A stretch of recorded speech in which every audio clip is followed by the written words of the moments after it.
Programme हालात हाजरा देखने वालों की खिदमत में मोहब्बत भरा सलाम।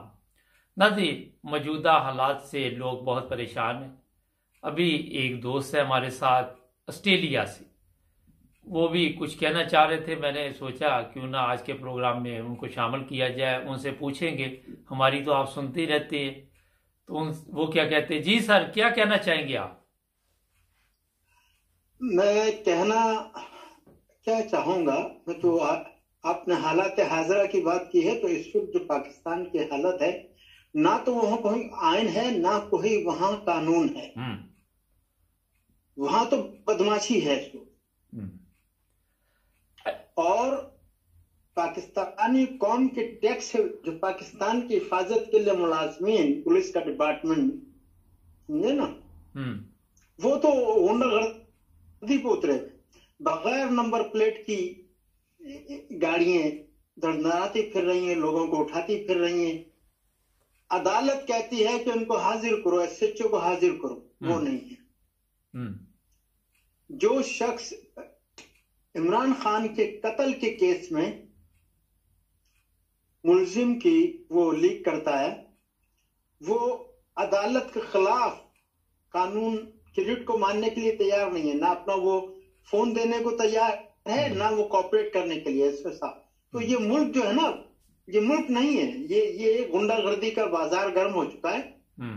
अब ये इमरान खान को जो आज मैं अभी देख रहा था, तो मैंने कहा यार ये तो बहुत जरूरी हो गया है गाना आपके प्रोग्राम पर लोगों के लिए जी। कि ये इमरान खान के ऊपर जो ये दरवाजे सारे बंद करके पुलिस तो पुलिस की बुनियाद पे कर रहे हैं ना, तो हर पुलिस वाले को कौम क्यों नहीं उनके घरों में अंडर अरेस्ट कर लेती और उनको कह दें कि भाई अगर तुम जा रहे हो उस हमारे लीडर के घर की तरफ, तो तुम्हारे घर की तरफ हम जा रहे हैं, हिसाब बराबर करेंगे, फैसला तुम कर लो। अच्छा सर, एक चीज बताइए मुझे जो बड़ी अहम है, कि आप क्या समझते हैं कि अदालती निजाम जो है वो फेल हो चुका है? बिल्कुल नहीं, देख लेना, कोर्ट कह रही है कि इनको यहां लेके आओ, एक जज कह रहा है, वो कहते नहीं। वो आईजी ने कह दिया कि मुझे तो, मैं इस इलाके में था, मेरे पास कोई नहीं थे कनेक्शन फोन के। जब अदालत ने कहा कि हमारे यहाँ पेश करो पंजाब में, इस्लामाबाद ले गए। नहीं, ये मुझे बताइए कि अदालतों की इज्जत क्यों नहीं है? हमारे अदालतें कोई गलत काम करती नहीं है? उनकी वीडियो बना के रखी हुई इन लोगों ने। देखिए, मैं करने लगा हूं, माफ कीजिएगा, किसी को बुरा लगे या अच्छा लगे, मेरा जो तजर्बा है ना, जो मैंने 15-20 साल पाकिस्तान में गुजारे थे अपनी जवानी के, भुट्टो साहब के दौर में, मेरे मोहल्ले में जिस तरह लोगों को पकड़ा जाता था, उठाए डीपीआर के कानून में उठा के बंद करते, 3 महीने तक आपकी सुविश को कहते हैं, भुट्टो साहब लीडर हैं, उन्होंने तमाम इंडस्ट्री तबाह कर दी। आपका मुल्क अगर आज कायम है तो उन लोगों की बुनियाद पे जो लांचों से, जो बेचारे जेलें काटी, जो भूखे हुए, जिन्होंने घर बेचे, उसमें से जो 25% कामयाब हो गए दुबई और मिडल ईस्ट जाकर और तपती धूप में काम करके पैसा कमा के भेजा है, तो आपका मुल्क, वरना मुल्क तो उन्होंने कह दिया था कि सिर्फ नए और पुराने सिंधी का है। चीए सिंध का नारा आम लग रहा था, भुट्टो साहब का प्लान ही यही था, अलग करना। इंडस्ट्री उन्होंने कंप्लीटली ताले लगा दिए। आप हिस्ट्री देखें ना, जिस फोन से मैं आपसे बात कर रहा हूं, ये फोन किसी वजीफे से नहीं बना, ये तहकीक से बना है। जिस शख्स ने तहकीक की, सब्र तहम्मुल से और अल्लाह के हुक्म पर पाबंदी की, अल्लाह ने उसे इनाम दिया है। ये क्या आप इतनी दूर बैठ के भी ऐसे बात कर लेते हैं जैसे आमने सामने है? तो आप तहकीक करें ना। नहीं तो हमारे तो अभी भी, हमारे तो सर, मैंने हालत देखी है, सुनिए, सन 73 में मैं इस कॉलेज के टूर पे गया था, तो मैंने देखा था लाहौर कोर्ट के अंदर कि झोपड़ी पट्टी जो है वो हाथे के अंदर, जो कोर्ट थी ना लाहौर की जी, उसके हाथे के अंदर झोपड़ी पट्टी बनी हुई थी वहां। अबे मैंने कहा ये कौन सी अदालत है? जजेस आते हैं तो देखते नहीं नाजायज आप बस्ती आबाद है उनके ऑफिस, उनके ऑफिस भी यही होते थे। सर एक चीज बताइए, जो ये देखिए वहां जो है ना, एक कानून है, मैं कानून बताता हूँ आपको कौन सा कानून है। पाकिस्तान में कानून जो इस वक्त चल रहा है वो वहां का कानून है जहां से आपका prime minister Nawaz Sharif vote लेकर जीतकर असेंबली में आया था। वो थी हीरा मंडी, और हीरा मंडी का कानून है पैसा देख तमाशा देख। अच्छा, ये चकला है पाकिस्तान। इसमें हर काम पैसे पर होता है। आपके मुल्क के जो आला हुक्काम है उनको ये तमीज नहीं है कि अमेरिका ने जब आपने आदमी हवाले किया कि नहीं अपनी मां को भी बेच सकते हैं पैसे के लिए। नहीं तो वो बेच तो रहे हैं। इनका क्या है मुझे ये बता दीजिए। नहीं, आज कौम चीख रही है कि पुलिस लाइन के अंदर ये क्या हुआ है। अरे पुलिस लाइन में मस्जिद का क्या अमल दखल है? क्या पुलिस मुसलमान है या मुनाफिक है? ये राशि है। आप बता दीजिए, पुलिस का कोई महकमा बगैर पैसे के आपकी जेब कट जाए आप रिश्वत नहीं दिखा सकते। मैं यहां से गया था 83 के अंदर, तो वो एक मोहल्ले का बच्चा बेचारा वो रो रहा था बैठा हुआ कोने में। उसने मुझे देखा तो जाग गया, क्योंकि मैं अपनी कॉलेज लाइफ में बहुत एक्टिव था, हर लोगों की मदद करता था। वो आ गया दौड़ता हुआ सुल्तान। अब उनके बुरे हालात हो गए। उनके अब्बा भी भुट्टो साहब से पहले अच्छा बड़ा कारखानेदार आदमी थे, ठेकेदार कहलाते थे, बड़े पैसे वाले थे। लेकिन वो कारखानों पे कब्जा कर लिया, वो सब बर्बाद हो गया, बच्चे उनके रुल गए। तो वो रो रहा था बेचारा बैठा। एकदम से मैंने उन्हें कौन रो रहा है शाम को अंधेरे में? तो मैंने देखा, मैंने कहा सुल्तान। तो आ गया दौड़ के मेरे पास। यार मेरी जेब कट गई, मुझसे 35 रुपए मांग रहे हैं रिपोर्ट लिखने के, मेरे पास तो पैसे भी मेरे सारे चले गए। तो मैं उसको साथ ले गया, मैंने जाकर उसकी। ये है पाकिस्तान का पुलिस डिपार्टमेंट। अच्छा, आप क्या समझ जजेस ये भड़वे। मेरा जज से ताल्लुक रहा। मैं आपको बात बताऊं, मैं स्वीडिश प्रोटेक्टिव में मैंने अप्लाई किया था। वहां के प्रोस्पेक्टिस में आखिर में एक लिखा हुआ था कि ये प्रोस्पेक्ट भरने के बाद आप फर्स्ट ग्रेड ऑफिसर से उस पर स्टैंप लगवाएं कि जो कवायद जवायद आपने उसमें लिखे हैं प्रोस्पेक्टिस में वो दुरुस्त हैं। वो सारे जजेस कह देते थे कि अब इसका हुक्म ही नहीं है, और वो बाहर दलाल घूमते थे। 35 रुपए से 100 रुपए तक लिए जा रहे थे उस जमाने में, कि वो आप बाहर दलाल को पकड़ा। अच्छा सर, ये तो सबको पता है। तो मैं चंद सवाल करता हूं आपसे। पहला तो ये बताइए कि किसका कसूर है पाकिस्तान जो ठीक नहीं हो सका?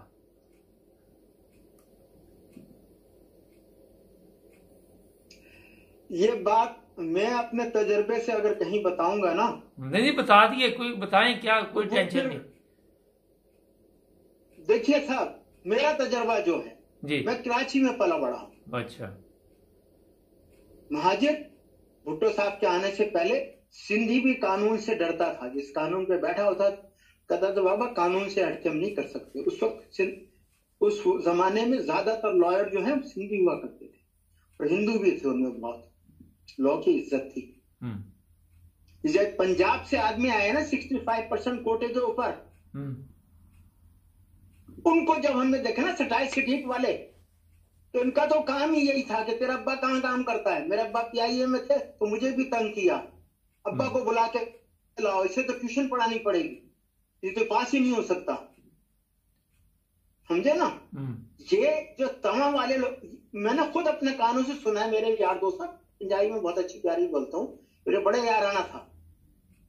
तो वो अपने भरा कहना वो तू इतने आके कराची वाले बन गया, तू ठीक किता है, 4 मुरब्बे तू नहीं बनाया, तूने कितना किया पुलिस से आके, ना लगे तेरे थे।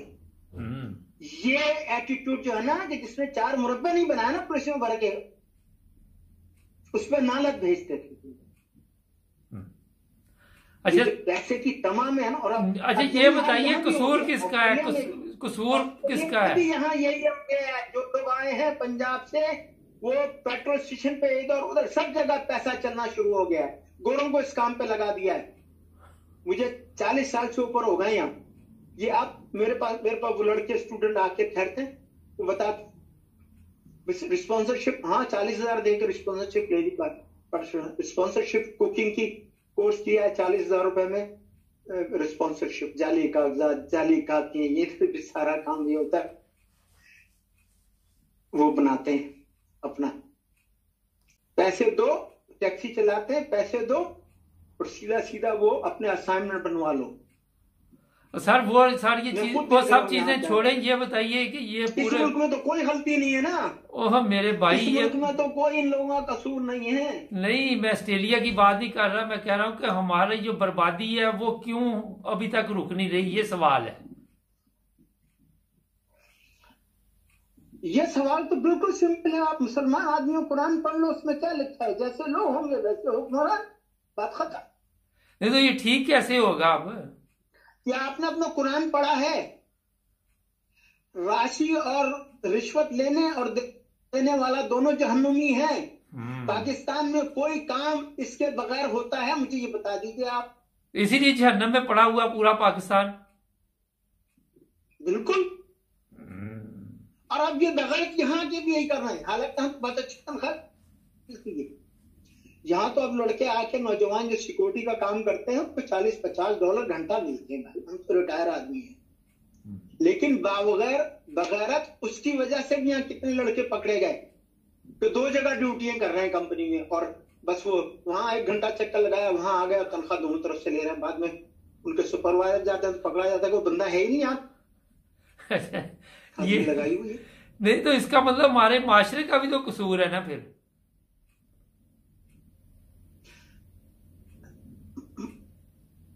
हमारे लोगों का ही कसूर है ना, उसी से माशरा होता है ना। माशरा तो बजाते खुद कोई चीज नहीं है।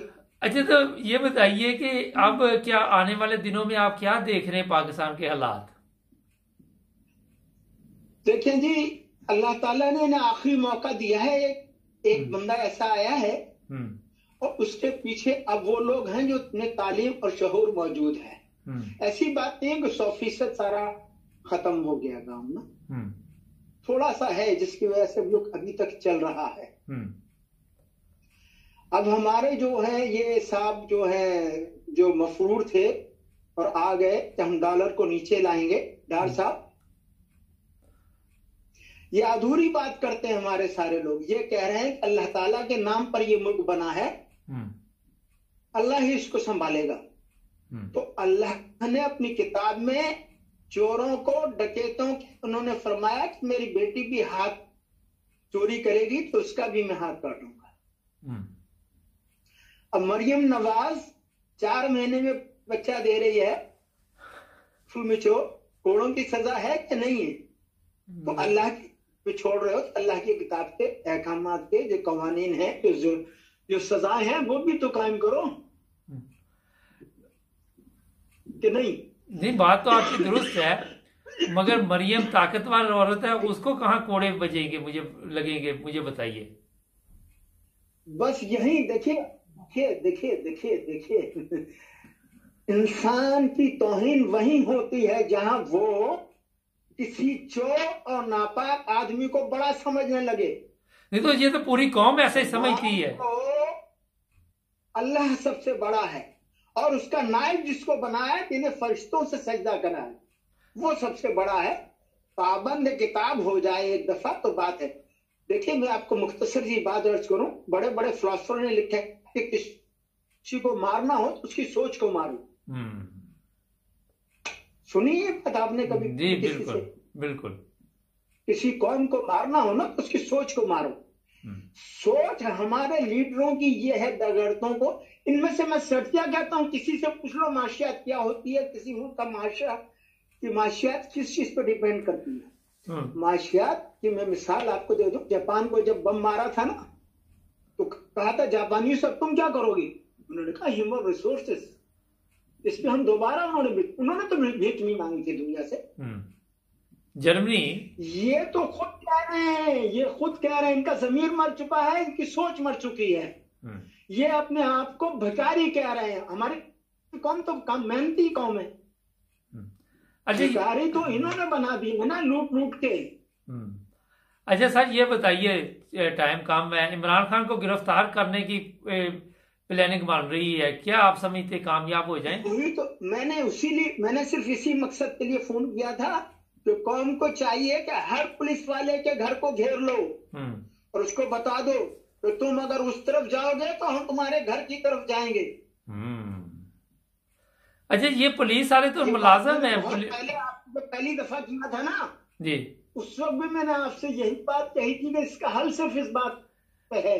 आप इनके हाथ पांव तोड़ो, और इनके हाथ पांव सिर्फ पुलिस को उन्होंने अपना साथ मिला लिया है, और करप्ट लोगों को अपने साथ मिला लिया है। वो कहना तुम हमारा सुनो, तुम चरस बेचो, अफीम बेचो, तुम्हें कोई नहीं पकड़ेगा। आईजी डीआईजी को लाके बांट दिए।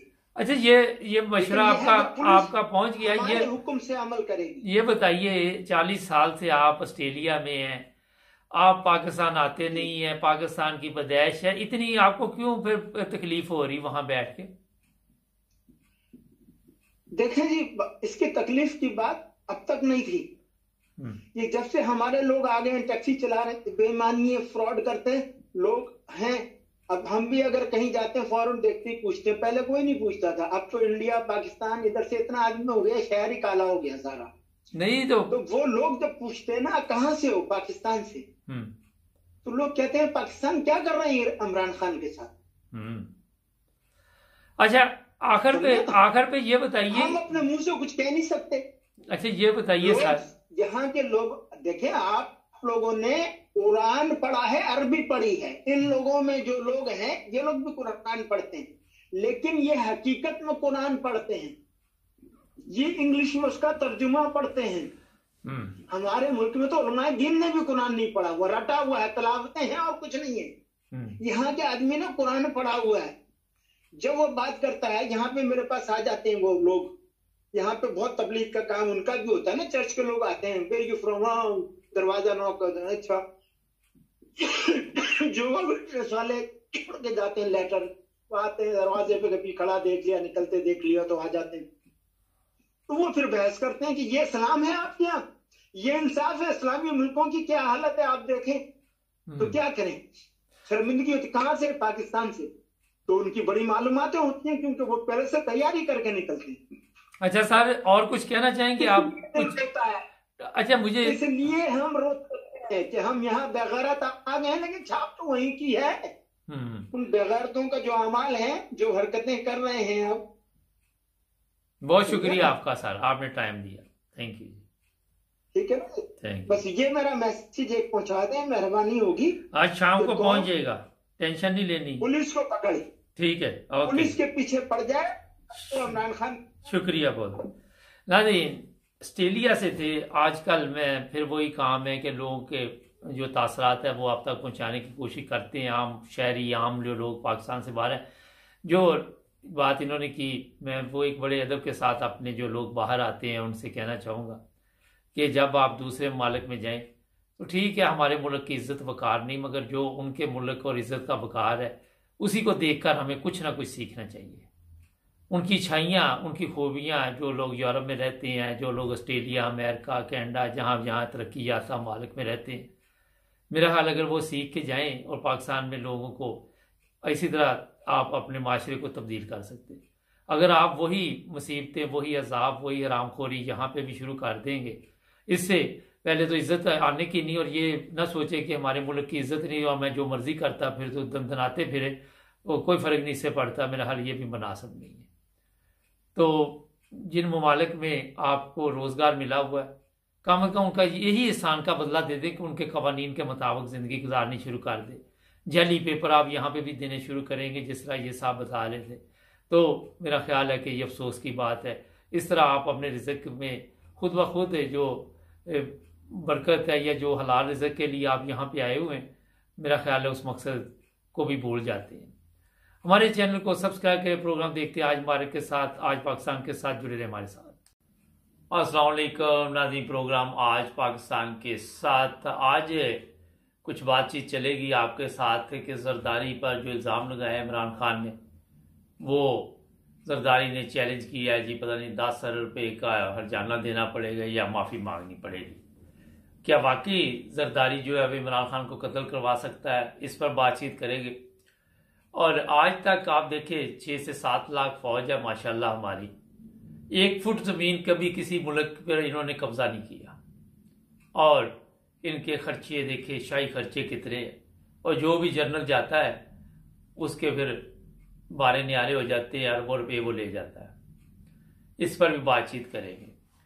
अच्छा जनाब, बेनज़ीर का जब कत्ल हुआ तो आपके इल्म में है कि पता चला ये जरदारी ने कत्ल करवाया, मुर्तजा भुट्टो का कत्ल करवाया। जो बंदा अपनी बीवी का कत्ल इसलिए करवा सकता है कि वो सदर पाकिस्तान बने और पार्टी पर कब्जा करे, वो क्या इमरान खान को कत्ल नहीं करवा सकता अपने बेटे बिलावल को वजीर आजम बनाने के लिए? ये है असल गेम, मैं आपको बताता हूं। जरदारी का पता आपको, या नवाज शरीफ का, शहबाज शरीफ का बंदा कत्ल करना इनके लिए कोई बड़ी बात नहीं है। और पता नहीं कितने बंदे इन्होंने अभी तक कत्ल करवाए हैं, इनको भी नहीं पता होगा। ये क्रिमिनल लोग जो सिंध पर भी कब्जा किया हुआ है, पंजाब में दूसरी पार्टी जो गटर चोर है, ढक्कन चोर है, उनका कब्जा है। तो ये अपने मफाद के लिए, अपना रास्ता सीधा करने के लिए जो भी चीज रास्ते में आती है उसे हटा देते हैं। जो चीज इमरान खान ने कही वो बिल्कुल दुरुस्त है। अब इनका प्रोग्राम था कि फवाद चौधरी के बाद और किसको पकड़ना है। दो बंदे इनके टारगेट पे है। एक तो वो अमीन जो गंडापुरी है उसको पकड़ना चाहते हैं ये, और एक है ये शेख रशीद। और फिर इनके साथ भी वही सलूक करेंगे, वीडियो शीडियो जो भी कुछ है इनकी बनाएंगे, इन पे तशद्दद करेंगे, इनको भी घुमाएंगे मोटरवे पे। कभी कहीं एक तरफ पेट्रोल नहीं है, दूसरी तरफ ये तरीका वारदात इसलिए ढूंढा हुआ है कि इनको ज़िंदगी टेंशन दी जाए। इन लोगों में से किसको पहले पकड़ते हैं? अमीनपुर गंडापुरी को पकड़ते हैं या शेख रशीद को पकड़ते हैं, या दोनों को इकट्ठा ही पकड़ते हैं? अभी मेरा ख्याल है आपको ज्यादा इंतजार इसका नहीं करना पड़ेगा। शेख रशीद भागदौड़ कर रहा है किसी तरह हाई कोर्ट में जाए, मगर होता ये है कि इन्होंने वो ऐसा वो जाल बिछाया हुआ है कि आप जिधर मर्जी भागदौड़ कर ले, अदालत हाई कोर्ट में चले जाए, सुप्रीम कोर्ट में चले जाए, आपको हर जगह पे सिर्फ मायूसी होगी, इसलिए कि ये इन नवाज शरीफ एंड कंपनी के पालतू बैठे हुए हैं अदालतों में। और कभी नवाज शरीफ ने ये नहीं सोचा कि ये मैंने जो पालतू पाले हुए हैं ये मेरे कितने वफादार हैं, मगर मैं पाकिस्तान के साथ कितनी बेवफाई की है, पाकिस्तान की अवाम के साथ कितना बुरा सलूक कर रहा हूँ, आज तक मैंने कितना जुल्म पाकिस्तानी कौम पे किया है, कितने लोगों को कत्ल करवाया है, कितनों को जेल में डाला है, कितने बेकसूर लोगों के साथ मैंने ऐसी ऐसी जो जुल्म की दास्तान आपको मिलेगी, मेरा ख्याल है कि लर्ज जाएंगे। और यही जरदारी का काम। जरदारी ने ये प्लानिंग जो की है, मैंने उस दिन भी आपको कहा था कि ये जनाब बाकायदा तौर पर अपने बेटे का रास्ता क्लियर करना इसने, ताकि कल को एक ऐसी डील करे, क्योंकि पाकिस्तान में सीटें आप जितनी मर्जी जीत जाए कोई फर्क नहीं पड़ता। इसके पास इमरान खान के पास पंजाब में कितनी सीटें थी, मगर 10 सीटों वाला वजीर आला बना हुआ था। सीटों का कोई रोला नहीं है। ये फिर बातचीत करते हैं, ये बड़े सियाने हैं, पत्ते खेलते हैं ताकि किसी तरह देख ले। आज तक कोई काउंसलर की जॉब नहीं की हुई ये जो आपका वजीर खारजा है, और डायरेक्ट हवालदार वजीर खारजा उसने लगाया अपने बेटे को। पीपल्स पार्टी के पास कितनी कौमी असम्बली में सीटें हैं। तो जनाब ये बात आपको मैंने इसलिए बताई कि अब जो कुछ ये जरदारी करेगा, अगला कदम अब ये टैग जरूर कराएगा इमरान खान के ऊपर। कब करवाता है अगले चंद दिन में पता चल जाएगा। थोड़ी सी बात कर ले, ये जो दहशतगर्दी का हमला हुआ पेशावर में, वहां पे बताया जा रहा है कि सरकारी मशीनरी इस्तेमाल की गई, सरकारी प्रोटोकॉल पे वो हमलावर इतना मवाद लेके वहां पे पहुंच गया। अब यहाँ पे सवाल तो उठता है ना, आम एक सादा आदमी के ज़हन में भी ये सवाल आ जाता है कि जनाब ये किस तरह वहां तक पहुंचा। मैंने सबसे पहले प्रोग्राम परसों करके आपको बताया था कि ये लोग खुद ये हमला करवाने वाले हैं जो इस वक्त पीडीएम वाले हैं, और आपको पता है कि आहिस्ता आहिस्ता वो सबूत मिलेंगे, मगर ये गायब कर देंगे, ये इधर को उधर कर देंगे, उधर के इधर कर देंगे। जो शहीद हो गए वो गए, पार्लियामेंट में आए, 2-4 लोगों ने बकवास की, उसके बाद उसकी ना अहमियत कोई, ना लेन ना देन, अपने अपने घरों में दफा हो गए जाके, फिर वही पिकनिक शुरू कर दी। कोई इनको दिलचस्पी नहीं, 100 मर जाए, 200 मर जाए, 300 मर जाए, मैंने कई दफा आपको कहा। अब वहां पे एक तरफ कहते बड़ी सख्त सिक्योरिटी थी, दूसरी तरफ कह रहे ये कैसे पहुंच गया। तो सवालात जब उठते तो इनके पास जवाब नहीं होते, फिर ये अब क्या करेंगे, जो लोग सच बोलेंगे, जो लोग प्रोग्राम करेंगे, उनको पकड़ना शुरू कर देंगे। ये है इनका असल काम। ये पुलिस भी इसी काबिल है, फौज भी इसी काबिल है, अपने लोगों को मारेगी, अपने लोगों पे हमला करेगी। बाहर आप देख ले, पाकिस्तान की तारीख आज तक 1 फुट जगह इन्होंने किसी के मुल्क पर कब्जा नहीं किया, किसी मुल्क की 1 फुट जगह नहीं ये ले सके। और दावे इनके देख लिए, कितने बड़े बड़े दावे हैं, आपको पता चल जाएगा। कोई मुझे बता दे, अगर शायद मेरे इल्म में ना हो, कि कौन से इलाके पे कभी कि पाकिस्तान की फौज ने कोई कब्जा किया। अगर कभी कुछ चांस मिला भी होगा तो वहां पे कमान चेंज कर दी जाती है, तब्दील कर दी जाती है। गद्दार हर वक्त, मेरा ख्याल है कि उतने हमारे अदारे तेज नहीं है जितने गद्दार हमारे तेज है, क्योंकि अदारों में गद्दार बैठे हुए हैं और उनको वहां से ज्यादा पैसा मिलता है। तनख्वाह तो मिलनी है, मगर गद्दारी की रकम ज्यादा मिलती है। इस वजह से वो फिर ये कार्रवाई डालते रहते हैं कि अपनी इंफॉर्मेशन दूसरे लोगों को देते रहते हैं। अभी ये पेशावर में लोग इतने मारे गए। कल पार्लियामेंट में नूर आलम कह रहा था लाहौर में इस तरह का धमाका हो तो पता चले। और खुदा के बंदे, सबसे पहले तो लोटा तू बना था, सबसे पहले तो तूने अपने आप को गद्दारी पे, पार्टी के साथ गद्दारी की, जाके दूसरों के साथ मिला। ये मुझे बताइए कि आगे यहाँ पे ये जितने लोग भाषण पार्लियामेंट में, ये सेनेट में देते हैं, आप क्या समझते हैं कि ये पाकिस्तान की अवाम के लिए वहां पे बैठे हुए? अब बस ये मैं आपको बता दूं, ये कर सकते हैं, ये सोशल मीडिया वाला, इसको पकड़ लो, इसको पकड़ लो। वो हेलीकॉप्टर के 2 हादसा हुए थे, किधर गए? खत्म। हमने बताया था कि ये हेलीकॉप्टर तो ऐसे गिर रही है जैसे वो कागज के हवाई जहाज बना के उड़ाते हैं। तो फिर लोगों को पकड़ना शुरू कर दिया। जब कमजोर बंदे के पास जब जवाब नहीं होगा और उसके पास ताकत होगी, उसका यही होगा कि ताकतवर बंदे के पास कोई जवाब नहीं होगा तो वो कमजोर को पकड़ना शुरू कर देगा। और यही वहां पे पाकिस्तान में होता है।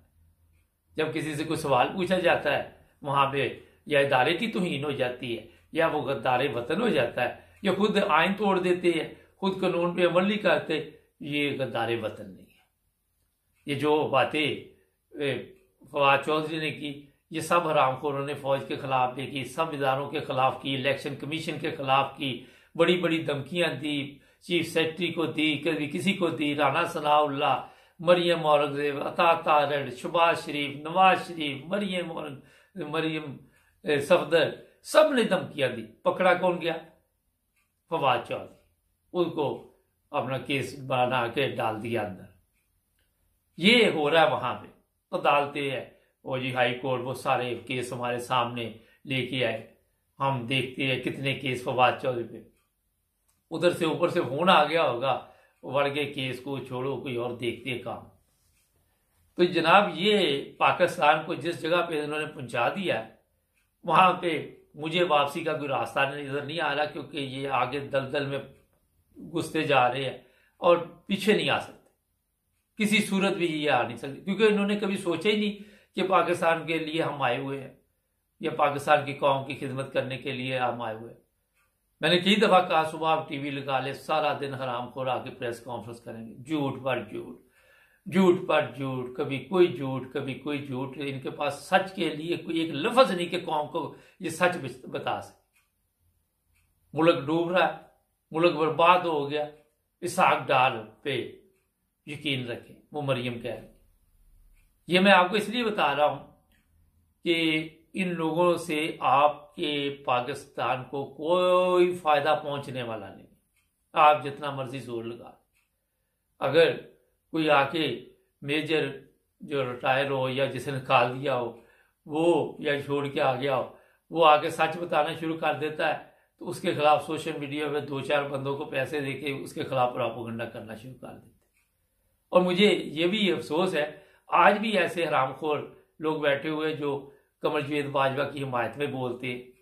पता नहीं लोगों को समझ नहीं, शऊर नहीं, अकल नहीं, क्या वजह है? वो सब बता रहे हैं। आपने देखा वो कमलजीत बाजवा के 11-12 रुपए जो थे, उसका हिसाब मांगने की बजाय जिन्होंने जिन्होंने जो बात लीक की उनको पकड़ लो। ये हमारा कानून है, ये हमारा आइन है। कल मुझे कई लोग लिख रहे थे, या ये आइन रहेगा, ये कानून रहेगा। ये मुल्क रहेगा।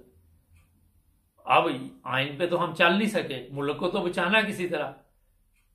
तो जब तक आप कोई ऐसा सिस्टम वहां पे नहीं लाते, मगर इन लोगों में से आपको कोई उम्मीद नहीं, क्योंकि आपको ये जितने भी इस वक्त वहां पे घूम रहे हैं, इनके सामने एक बंदा भी सच बोलना शुरू कर दे, ये सारे काम छोड़ के उसको पकड़ना शुरू कर देते।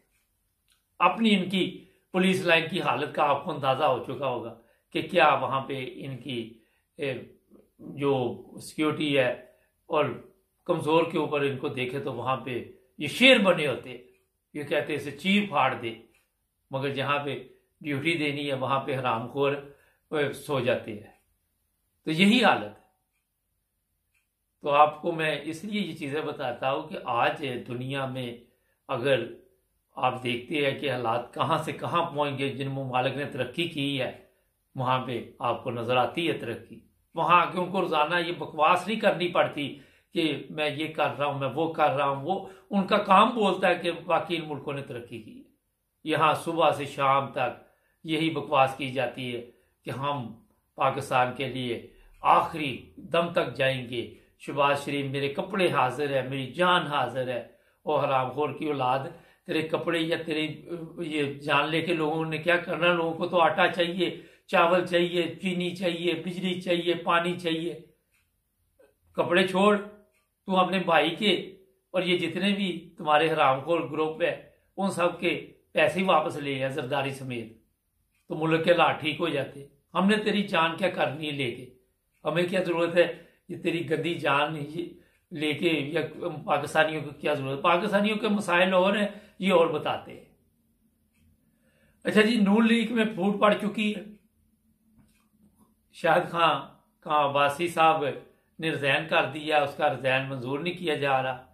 और हुआ ये है कि ये गुलाम जो है, इनको थोड़ी थोड़ी होश आनी शुरू हो गई हमारे प्रोग्राम देख के। इन पे जितनी लान तान की है उससे कोई 100 से 1% ज़मीर जागे हैं। अभी ये इस्तीफा दिया है, वो बुला के इसको फिर कोई मक्खन शक्खन लगाएंगे तो दोबारा ये इंसान बन जाएगा, फिर उनके साथ गुलामी में शामिल हो जाएगा। इतनी जल्दी ये अपने गुलामों को छोड़ते नहीं है। वजह ये है कि एक दूसरे की कमजोरियां इनके पास है। इनको पता है कि एक गुलाम भी ज़ात कर दिया तो वो जाके किसी पठाना बिठा दे, दूसरों को ये हमारी करतूतें ना बताता रहे। क्योंकि ये जो चंद बड़े बड़े गुलाम हैं, जिनमें ख्वाजा आसफ है, ख्वाजा सादर रफीक है, ये खाका अब्बासी है और चंद और भी है। कुछ तो पर्दे से गायब हो चुके, दफा दूर हो गए हुए।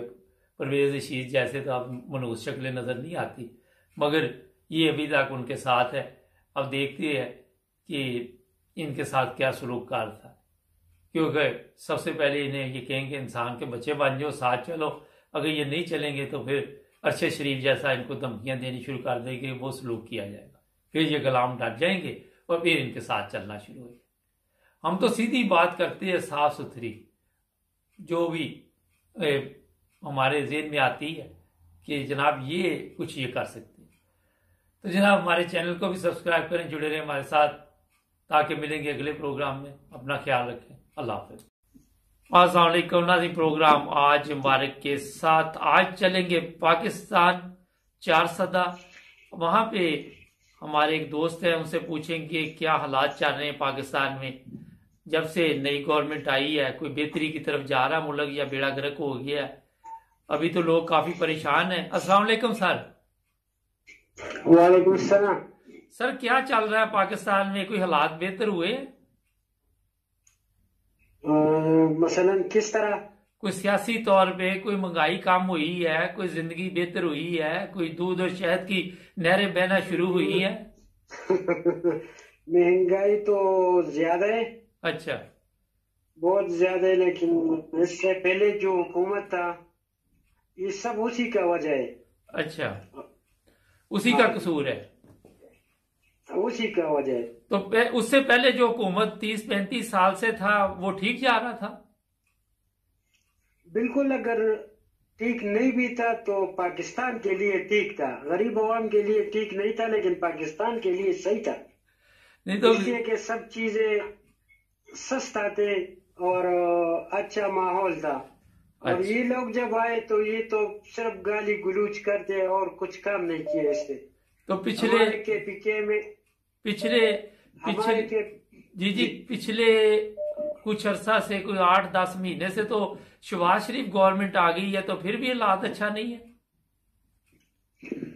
भाई ऐसा बात है कि शहबाज शरीफ का हुकूमत आया है लेकिन शहबाज शरीफ कुछ नहीं कर सकते, इसलिए कि उस लोगों ने इतना काम किया है कि ये शहबाज शरीफ क्या कि ये शहबाज शरीफ का बाप भी ये सही नहीं कर सकते।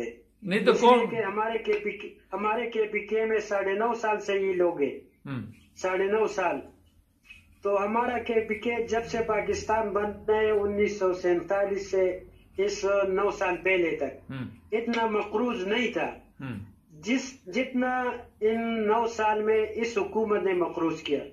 नहीं, इमरान खान को तो 3.5 साल हुए, तो 9 साल का कैसे फिर हो गया साहब? अच्छा, केपीके में हमारे केपीके में 9.5 साल हुआ।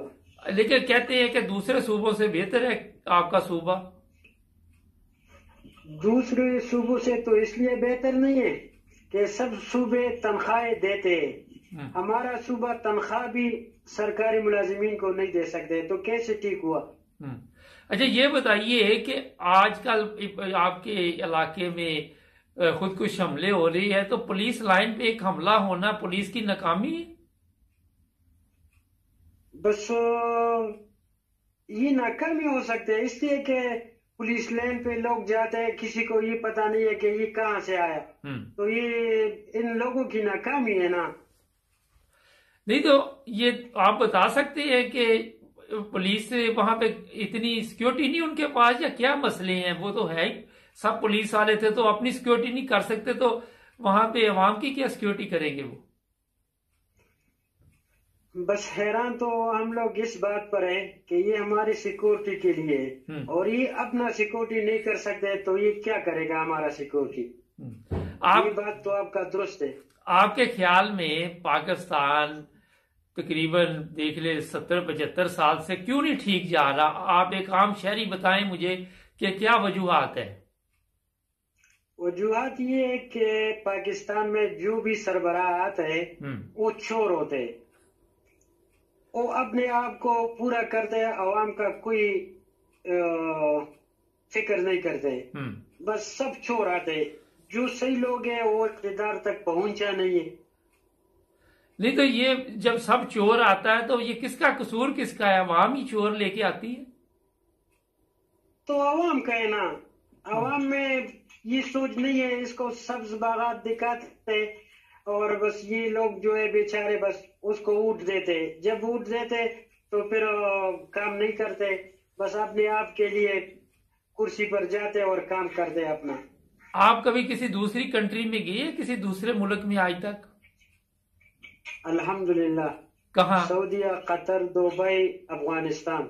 वहां जाके कोई शर्म आई कि अपने मुल्क की हालत देखकर? बिल्कुल शर्म, बहुत ज्यादा शर्म आता है।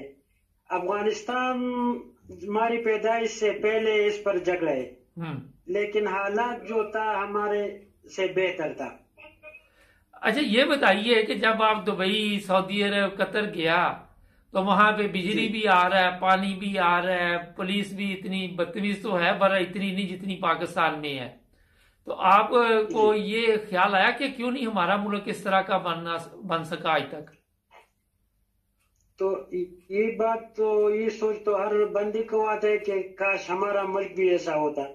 एक टिश्यू पेपर रोड पर, मेन रोड पर कोई नहीं गिरा सकते, और यहाँ आप वीआईपी जगह जाए तो वो भी इतना गंदा होता है कि तुम सोच भी नहीं कर सकते। अच्छा, तो इसलिए कि उधर के लोग जो है ना, सरकारी लोग, वो ख्याल करते हैं तो हम खुद ब खुद ख्याल करते हैं सब चीजों का। अच्छा, हमारा सरकारी लोग जो है सब चोर है सब। वहां पे भी लाइनें लगी हुई थी, आटा चावल की लाइन लगा के लोगों को खाना मिल रहा था, इन ममालिक में भी? नहीं नहीं वो लोग तो अपने मुल्क वालों को इतना कुछ देते हैं कि हम लोग सोच भी नहीं कर सकते, इतना चीजें देते। दूध में पानी डाल रहे थे, दूध में पानी डाल रहे थे, दूध में ये तो हमसे आप ज्यादा अच्छा समझते हैं कि आपने सारा उम्र बाहर गुजारा है। अच्छा ये बताइए, सिर्फ पाकिस्तान में आप मुझे ये बताइए सर, बड़े अदब के साथ, हम कहते हैं कि पाकिस्तान एक इस्लामी जमहूरिया पाकिस्तान है, मगर जब हम देखते हैं कि इंसानों के साथ वहां पे जानवरों वाला सलूक होता है, पुलिस है वो मारती है, ये फवाद चौधरी देख लें किस तरह उसके मुंह पे कपड़ा डाला हुआ, किस तरह लोगों को, ये तो एक बड़ा आदमी है, एक छोटे आदमी को भी जलील और रसवा करती है। तो आप क्या सोचते हैं कि ये इस्लामी तालीमात है हमारी? बात ये है कि सिर्फ नाम इस्लामी जमहूरिया पाकिस्तान है। ये यूरोप ममालिक में जो आप देखते हैं ना, ये हमारे सहाबा के तर्ज अमल पे हुकूमत चलाता है, और पाकिस्तान के जो कानून है ये अंग्रेजों का है। ये अंग्रेजों का कानून है, इसलिए यहाँ ऐसा होता है। जब इधर इस्लामी हुकूमत आ जाए और जिस तरह नाम है इसी तरह हो जाए तो फिर सब कुछ ठीक हो जाएगा। नहीं, एक ये बड़ी वैसे आपने मजे की बात बताई कि जो अंग्रेज है वो सहाबा की जो तालीमात है उस पे चलता है और हम अंग्रेजों की तालीमात पे चलते हैं। ये कैसा जबरदस्त लतीफा है वैसे। ये लतीफा नहीं है, ये हकीकत है। मगर हमें चलना चाहिए ना, हमें चलना चाहिए साहब। मैं आपको बताता हूँ ना जी। आप जर्मनी में है जी, इंग्लैंड जर्मनी में लोग कुत्ते का भी कदर करते हैं। हाँ करते हैं या नहीं? बिल्कुल बिल्कुल करते हैं। और ये पाकिस्तान में इंसान का कदर नहीं है। तो सहाबा रज़ियल्लाहु ताला अन्हुम अजमईन जो है उसका ये ईमान था और ये तरीका कार था कि जानवर का भी इज्जत करता था। इंसान तो बड़ी बात है। तो पाकिस्तान में ये हाल है कि इंसान का कदर नहीं है तो जानवर का क्या करेगा। तो आपका क्या ख्याल है कि इसमें हमारे जो उलमा है उनका भी कसूर है या नहीं कसूर कोई भी? क्यों नहीं वो पाकिस्तान के लोगों को इस्लामी तालीमात दे सके? नहीं, उलमा का कसूर तो इसलिए नहीं है कि वो बेचारे तो जनाजे में जुम्मे के दिन और प्रोग्रामों में सब कुछ बताते, लेकिन अवाम का कसूर है। अवाम उस पर अमल नहीं करते। अच्छा ये बताइए कि उलमा बड़े अमीर हो जाते हैं, बड़ी दौलत शोहरत आ जाती है, कई तो बेचारे गरीब ही रहते, कई बड़े अमीर हो जाते। कहाँ से आती है दौलत? जनाजे से आती है, वो ईद से आती, कहाँ से आती है? नहीं समझा, जरा दोबारा बोले। मैंने कहा कई जो बड़े बड़े उलमा हैं बड़े अमीर हैं, बड़ा पैसा मैसा उनके पास है ना, जैसे नासिर मदनी साहब हैं और भी हैं, क्या नाम है उसका, तारक जमील है और भी हैं। तो ये पैसा कहाँ से आ जाता है? कोई जनाजे पढ़ाने से आता है या जुमा पढ़ाने से आता है? हमारा तो ईमान है कि जो बंदा दीन का काम करते है तो दुनिया उसके पीछे आएगा। जो उलमाए किराम दीन का काम करते हैं वो दुनियावी लिहाज से अमीर है, अल्हम्दुलिल्लाह सब अमीर है। अच्छा, आप क्या करते हैं जरा आप बताइए, आप क्या करते हैं सर? हमारा इस्लामी स्टूडियो है, तो वो 3 यूट्यूब चैनल चलाते हैं। अच्छा, यूट्यूब चैनल ही चलाते। ये बताइए कि आप अच्छी जिंदगी गुजार रहे हैं पाकिस्तान में? अल्हम्दुलिल्लाह। तो ये भी बता दीजिए कि जो महंगाई हुई है उससे गरीब आदमी मुतासर हुआ है? हाँ क्यों नहीं, हमें आटा मिलता है हफ्ते में 40 करोड़ 10 kg वाला। तो कितने स्टूडेंट हैं आपके पास? रेट पे जी। तो वो किधर जाता आटा? मैं बताता हूँ ना। तो ये हमारे गांव में 62 घर है। अच्छा। कितने? 62 और हमें मिलते हैं 40। तो अगर ये पूरा हो जाए तो इंशाल्लाह ये सब ठीक हो जाएगा। फिर अभी ये सरकारी रेट पे जो आटा मिलता है ये आवाम के लिए अच्छा काम है। कितने हुकूमत पाकिस्तान जी कितने का मिलता है एक 10 किलो का आटे का थैला? 10 किलो आटा 660 रुपए। अच्छा, तो ये बताइए कि 40 थैले मिलते हैं और 62 घर है आपके गांव में। जी जी। तो वो किस तरह पूरे करते हैं आप फिर 62 घरों में? नहीं, बात नहीं आया, कट हुआ। मैंने कहा कि 62 गा रहे हैं आपके, 62 गा रहे हैं, तो थैले मिलते हैं 40 से पूरे कैसे करते हैं? लड़ाई झगड़ा तो नहीं होता फिर? अगर करते भी है तो हम नहीं करते, इसलिए कि जिस 40 को दिया तो दूसरी 12-20 को नहीं दिया जाएगा। अच्छा। 20 नहीं को देगा। अच्छा, ऐसा तरीका कार करेगा। अच्छा। तो ये सर, ये भी थोड़ा सा बता दिए। आपने कहा आपका इस्लामी मदरसा है ना वहां पे? जी। तो कितने स्टूडेंट पढ़ते हैं यहाँ पे? हमारे पास अल्हम्दुलिल्लाह 83। अच्छा जी। तो ये पैसे देते हैं आपको वहां पढ़ने के? कौन? जो स्टूडेंट हैं? नहीं नहीं, अल्हम्दुलिल्लाह हम पैसे नहीं लेते। जिस तरह फीस होते हैं ना, वो नहीं लेते। तो कैसे चलाते हैं स्कूल को? चंदा देते। चंदा मिलता है, चंदे से चलता है। जी अल्हम्दुलिल्लाह। आपने गाड़ी शाड़ी रखी हुई है, कार शार रखी हुई है कि बाइक है? नहीं, गाड़ी माड़ी नहीं है, बाइक भी नहीं है। तो किस तरह जाते हैं बाजार बुजुर्ग? बस ये हमारे रिक्शे होते। अच्छा। किराया लेते 20 रुपए, रिक्शे पे जाते। आप ये बताइए कि इमरान खान इसका मतलब ठीक नहीं था आपके ख्याल में? नवाज शरीफ ठीक था? नहीं, इमरान भी ठीक नहीं है, शहबाज शरीफ भी ठीक नहीं है, जरदारी भी ठीक नहीं है। नहीं तो और कौन ये सब दुनिया जानते है कि ये ठीक नहीं है। तो कौन सिर्फ ठीक मैं है? नहीं कहता हूँ, सब कहते। कमर जवेद बाजवा ठीक था? बस उन लोगों से हमारा तो कोई वास्ता नहीं है, वो तो पाकिस्तान का मुहाफिज है। लेकिन ये सियासी लोग एक भी ठीक नहीं है, सब एक दूसरे से ज्यादा चोर है। अच्छा, तो कौन आएगा जो पाकिस्तान को ठीक करेगा? आप भी इस्लामी मदरसा बना के चला रहे हैं, और भी मदरसे चल रहे हैं, फिर भी पाकिस्तान ठीक नहीं हो रहा। पाकिस्तान में ऐसे लोग अल्लाह लाए हुक्मरान जो अल्लाह से डरने वाला हो, गरीब को अपना हक पहुंचाए बस। 22 करोड़ में से कितने लोग अल्लाह से डरते होंगे? मेरे ख्याल में अल्लाह से डरने वाला बहुत कम है। नहीं, कितना है? 150? मेरे ख्याल में तकरीबन 25% होगा। अच्छा, चलो। मैंने तो कहा आप मुस्कुरा रहे थे, शायद कोई है ही नहीं है, मैं तो डर गया था। नहीं नहीं, अल्हम्दुलिल्लाह है, इसलिए तो पाकिस्तान ये सारा दुनिया आबाद है।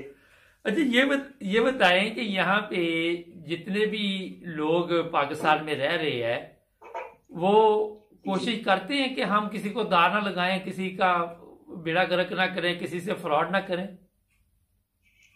हाँ अल्हम्दुलिल्लाह बहुत है। कितने फीसद होंगे 25%?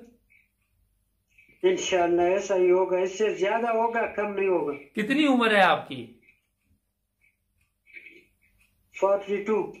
तो कितने बच्चे हैं? 2। हाँ, कम बच्चे खुशहाल कराना। ये 2 बच्चों वाला फार्मूला आपने कहाँ से सीखा? लोगों को तो 5-5, 10-10 होते हैं। बस मेरी बीवी फौत हुई है, तो फिर? बस अभी दूसरा शादी की है, अल्लाह देगा। अच्छा, सेराबंदी कर ली है फिर? जी। अच्छा, रिश्ता आराम से मिल गया? अल्हम्दुलिल्लाह। चले, तो बच्चे कितने बड़े हैं? 2? एक 5वीं क्लास में, एक 3री में। चलो, अल्लाह ताला उनके लिए भी बेहतर सामान पैदा करे। जो नई आपकी बेगम आई है वो भी अच्छी माँ बन जाए, अल्लाह करे वो भी ना।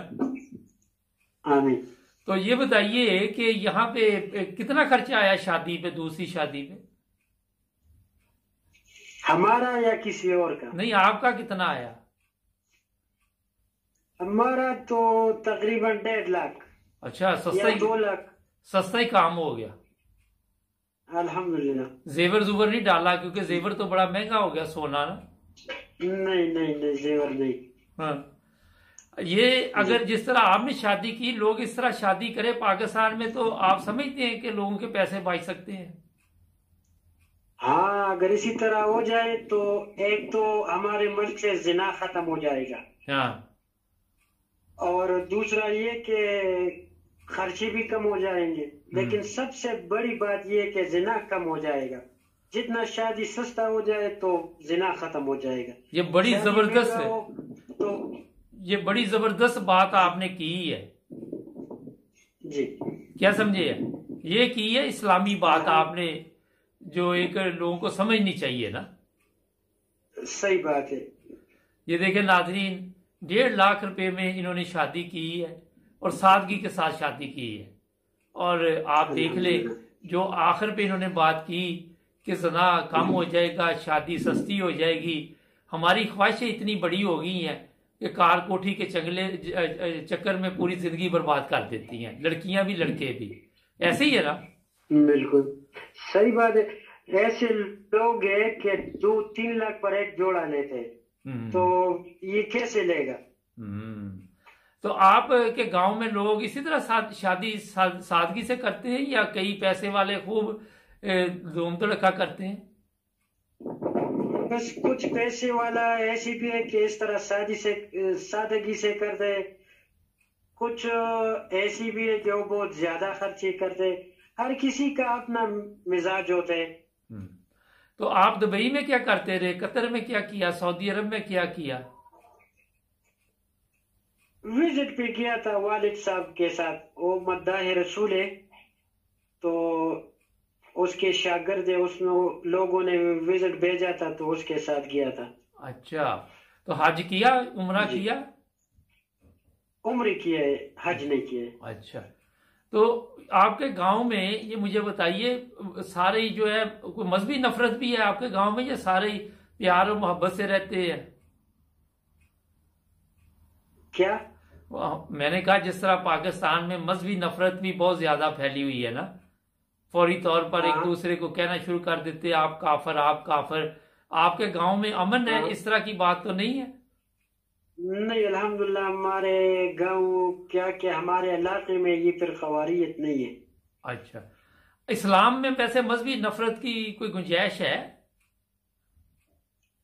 नहीं है। और ये बताइए कि हम इतने मजहब पे काम तो करते नहीं पाकिस्तान वाले, मगर मजहबी नफरत सॉरी और मजहब के लिए जान देना शुरू कर देते हैं, ये ठीक है? बस कुछ हालात ऐसा होते हैं कि वहाँ ठीक होते हैं, कई जगहों पर ये होता है कि ठीक नहीं है। बस मौके की बात है ना। चले जी, आपने कोई मैसेज देना हो, हमारे प्रोग्राम जो लोग देखते हैं उनको कोई पैगाम देना हो? बस हम तो सब इंसानियत को ये पैगाम देते हैं कि हर बंदा अपनी ख्याल रखे और आसपास जो लोग गरीब लोग होते हैं उसका खुसूसन ख्याल करे। बहुत शुक्रिया। और एक दूसरे के साथ प्यार और मोहब्बत से जिंदगी गुजारे। बहुत शुक्रिया सर आपका। शुक्रिया जी। नाज़रीन, ये एक नंबर था, मुझे सोशल मीडिया से मिला, मैंने इनको जानता, मैंने कहा जरा पूछते हैं कि एक आम आदमी क्या कहता है। हमारा फवाद चौधरी की जमानत मंजूर कर ली गई है, अभी ये खबर हमारे पास पहुंची है। और ये जब प्रोग्राम हम बना रहे होते हैं तो कोई 3-4 घंटे पहले हमें ये तैयार करना पड़ता है, तो आपको पहले ये खबर मिल चुकी होगी। आज जो बात मुझे सबसे अच्छी लगी कि शादी ब्याह में खर्चा कम करें और सस्ता काम रखें, इससे तमाम लोग शादी के बंधन में बांधने का अच्छा मौका है, और फिर ये है कि गुनाह भी कम होगा। नाज़रीन, हमारे चैनल को सब्सक्राइब करें, जुड़े रहें हमारे साथ ताकि और भी प्रोग्राम देखें।